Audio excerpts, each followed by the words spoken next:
It's over 300 crores. One of the biggest interviews. Yeah. This is our biggest. Okay. This is our biggest. And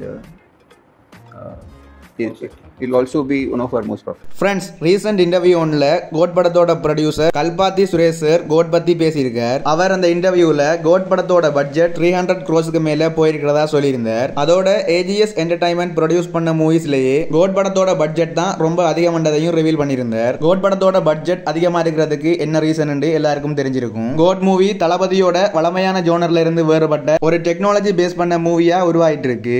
so இங்க VFX and CG works அதோட இங்க தளபதி and captain Vijayakanth சாரோட AI characters உள்ள வரதால technical and editing ஒர்க்ஸோட importance அதிகமா இருக்கு. தி code birthday shot glimpse வீடியோவை பார்க்கும்போதே தெரியுது கோட் டீம் எவ்வளவுக்கு டெக்னிக்கலா ஒர்க் பண்ணிருக்காங்க. தளபதியோட AI கேரக்டரை எந்த அளவுக்கு பெஸ்டா கொடுக்க முடியுமோ அந்த அளவுக்கு கொடுத்திருந்தாங்க. சோ இந்த ரீசன்ஸ் தான் கோட் படத்தோட பட்ஜெட் இன்க்ரீஸ் ஆனதுக்கு காரணமா இருக்க அதிகமான வாய்ப்புகள் இருக்கு. ஓகே ஃப்ரெண்ட்ஸ், இந்த வீடியோ பத்தின உங்களோட கருத்துக்களை மறக்காம கமெண்ட்ல சொல்லுங்க.